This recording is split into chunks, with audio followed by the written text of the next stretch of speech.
Hello दोस्तों, कैसे हो आप सब। आशा करता हूँ कि आप सब ठीक होंगे। तो आज की जो क्लास रहने वाली है हमारी, वो रहने वाली है कि किसी भी ऑब्जेक्ट का जो बैकग्राउंड है हम कैसे रिमूव कर सकते हैं फोटोशॉप के अंदर। किसी भी ऑब्जेक्ट का या किसी भी सब्जेक्ट का हम बैकग्राउंड रिमूव कैसे कर सकते हैं। ठीक है, तो ये हमारा एप्पल है। इसमें मैं आपको दो तीन तरीके बताऊंगा बैकग्राउंड रिमूव करने के। इसमें जो एक तरीका है वो तो आप उसी में ही यूज़ कर सकते हैं अगर आपने फ़ोटोशॉप बाय कर रखा है तो। दूसरा जो तरीका है वो आप उसमें यूज़ कर सकते हैं अगर आपके पास क्रैक वर्जन है फ़ोटोशॉप का, वो लेटेस्ट वाला है, सन 2024 का या 23 का है, तो उसमें यूज़ कर सकते हैं। अब आपके पास CS6 है, पुराने ज़माने का फ़ोटोशॉप है, तो उसके अंदर आप जो फर्स्ट वाला ऑप्शन मैं आपको बताऊंगा उसको यूज़ कर सकते हैं। तो ठीक है, पहले अपना फर्स्ट ऑप्शन देख लेते हैं। ठीक है, तो नेविगेटर से इसको थोड़ा जूम कर लेते हैं इस तरीके से। ठीक है, ये आता है हमारा क्विक सिलेक्शन टूल। ठीक है, इसको हम लेंगे, उसको हम सिलेक्ट करेंगे इस तरीके से, ये हमारा सर्कल बन के आ जाएगा। ठीक है, इस समय ये देखना प्लस पे होना चाहिए, तभी आप इसको सिलेक्ट कर सकते हो। इस तरीके से आप ड्रैग करोगे तो ये जो हमारा जो सब्जेक्ट है, ठीक है, सिलेक्ट हो गया। अब हम अल्ट दबाएंगे अपने कीबोर्ड से, अल्ट और माउस का लेफ्ट क्लिक ड्रैग करेंगे हम।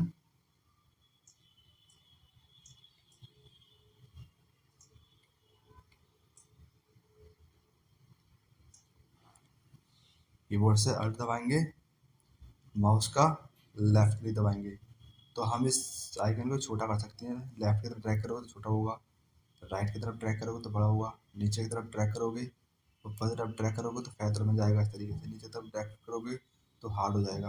ठीक है, हम इसको इस तरीके से हार्ड कर लेते हैं। ठीक है, उसको छोटा कर लेते हैं थोड़ा इस तरीके से। अब हम इसको दोबारा सेलेक्ट करते हैं इस तरीके से। ठीक है, हमें अभी और छोटा करना है इसको इस तरीके से, और हमें नेविगेटर से इसको और जूम कर लेते हैं थोड़ा, ताकि हम इसकी जो ये डंठल है उसको अच्छी तरीके से सेलेक्ट कर सकें। ठीक है, ये हमने सेलेक्ट कर ली। ठीक है, और यहाँ भी थोड़ा सा इसको सेलेक्ट कर देते हैं अच्छी तरीके से। ये हमारा जो है ऑब्जेक्ट सिलेक्ट हो चुका है इस तरीके से। ठीक है, अब हम अपने कीबोर्ड से Ctrl+J दबाएंगे तो ये हमारा बैकग्राउंड इसका रिमूव हो चुका है। ठीक है, हम कीबोर्ड से अपने Ctrl+O दबाएंगे तो ये अपने जो पहले जिस पोजीशन में पहले था उसी में ये आ जाएगा। ठीक है, तो बैकग्राउंड रिमूव हो गया है आपको। कैसे आप देखोगे इसको, आप इस पर इसको हाईलाइट कर दो तो इस तरीके से आप इसका बैकग्राउंड रिमूव कर सकते हो किसी भी ऑब्जेक्ट का। ये तो हो गया आपका फर्स्ट तरीका, जो कि आपके फोटोशॉप CS6 में भी होगा। और आई थिंक जो फोटोशॉप सारे फोटोशॉप में ये ऑप्शन तो आता ही है, लेकिन जो सेकंड ऑप्शन मैं आपको बताने वाला हूँ ये आपका मुझे पता नहीं है कि सन 2020 में या 19 वाले में है या नहीं है, लेकिन 23 वाले में और 22 वाले में तो है शायद, है ना। तो दूसरा ऑप्शन हमारा ये है किसी भी सब्जेक्ट का जो बैकग्राउंड है रिमूव करने का, इसको हम यहाँ से डिलीट कर देते हैं, इसको हम करते हैं सिलेक्ट। तो हम इसको करते हैं सिलेक्ट दोबारा से। तो यहाँ पर आपको दो ऑप्शन दिख रहे हैं, सिलेक्ट सब्जेक्ट और सिलेक्ट एंड मास्क। ये सिलेक्ट एंड मास्क का जो ऑप्शन है ये मैं आपको बाद में बताऊंगा, अभी बताता हूँ सिलेक्ट एंड सब्जेक्ट का ऑप्शन। ठीक है, इस पे आप जैसे ही क्लिक करोगे माउस का लेफ्ट क्लिक इस तरीके से, तो थोड़ा प्रोसेस होगा ये। ठीक है, थोड़ा प्रोसेसिंग होगी अभी, और आपका जो सब्जेक्ट है वो सिलेक्ट हो गया है। इस तरीके से आप सिलेक्ट कर सकते हो। मैं आपको जूम करके दिखाता हूँ और इसलिए आप अच्छी तरीके से देख सको। तो इस तरीके से आपका जो ऑब्जेक्ट है वो अच्छी तरीके से देखो सिलेक्ट हो चुका है।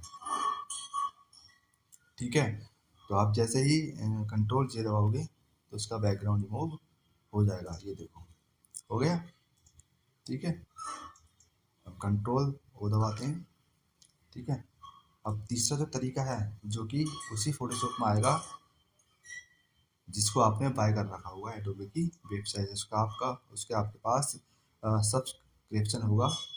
ठीक है, जो आपका नया फोटोशॉप होगा और आपने उसका सब्सक्रिप्शन खरीद रखा है, तो ही ये जो फर्स्ट तरीका है वो उसमें ही आप अप्लाई कर सकते हो अगर आपके पास फोटोशॉप है। ठीक है, जिसको आपने खरीद रखा है, तो आप उसको में कैसे कर सकते हो, इस पर क्लिक करोगे आप तो ये आपको एक पट्टी मिलेगी यहाँ पर इस तरीके से। ठीक है,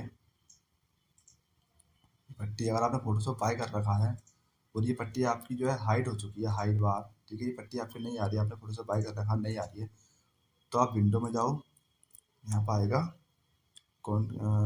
ये टेक्स्ट बार आएगा इस तरीके से, तो ये आपकी पट्टी जो आ रही है ये बाहर को आ जाएगी। आप जैसे ही रिमूव बैकग्राउंड पे क्लिक करोगे तो आप थोड़ा प्रोसेसिंग होगा, आपका जो बैकग्राउंड है वो ऑटोमेटिकली रिमूव हो जाएगा, ठीक है।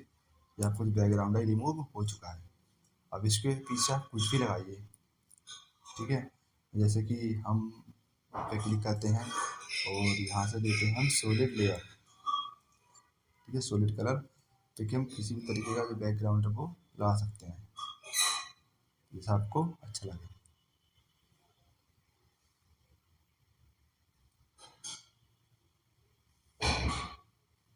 इस पर आपको और भी ज़्यादा अच्छे तरीके से जो एप्पल है आपको दिखाई दे रहा होगा, ठीक है। तो ये 3 तरीके हैं जिसके तरीके से आप बैकग्राउंड रिमूव कर सकते हो। और भी तरीके हैं बैकग्राउंड रिमूव करने के, वो जैसे जैसे क्लास आती रहेंगी वैसे वैसे मैं आपको उनके बारे में भी बताता रहूँगा, ठीक है। तो आज की वीडियो में इतना ही। आप खुद से कुछ फ़ोटो के बैकग्राउंड को रिमूव करके देखिए।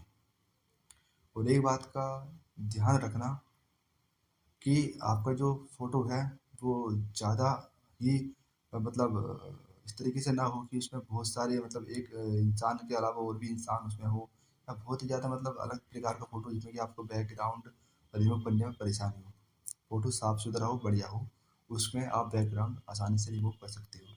और आप किसी लड़की का जो फ़ोटो है उसका बैकग्राउंड रिमूव करना चाहते हो तो उसका तरीका अलग होता है, क्योंकि अगर बैकग्राउंड रिमूव करोगे उसका तो उसके जो हेयर होते हैं ना वो इधर उधर उड़े हुए होते हैं, ठीक है।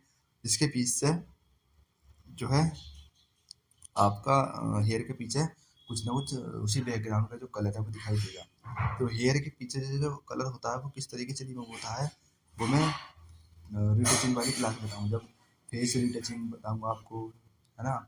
और भी जो क्लास आने वाली है रीटचिंग के ऊपर, तो उसी में मैं आपको बताऊँगा कि फेस को कैसे क्लीन करते हैं, और हेयर लड़की की जो हेयर होती है उसके पीछे जो बैकग्राउंड रह जाता है रिमूव करने के बाद भी उसको कैसे रिमूव कर सकते हैं, ठीक है। तो लड़कों का जो फ़ोटो होता है उसमें आप बैकग्राउंड रिमूव कर सकते हो, इतना उसका जो है वो नहीं है। तो आप देखना बैकग्राउंड फ़ोटो का रिमूव करके देखो, ठीक है। ये 3 तरीके बताए हैं, इन तीनों में से किसी भी एक तरीके का फ़ोटो मतलब किसी भी एक तरीके का यूज़ करके आप फ़ोटो का जो है बैकग्राउंड रिमूव कर सकते हो। और आपके पास फ़ोटो का जो आपने बाय कर रखा है तो और भी आपके लिए अच्छा है कि आप एक सिंगल क्लिक में अपने फ़ोटो को जो बैकग्राउंड है वो रिमूव कर सकते हो, ठीक है। तो आज के लिए इतना ही, मिलते हैं हम अपनी नेक्स्ट वीडियो।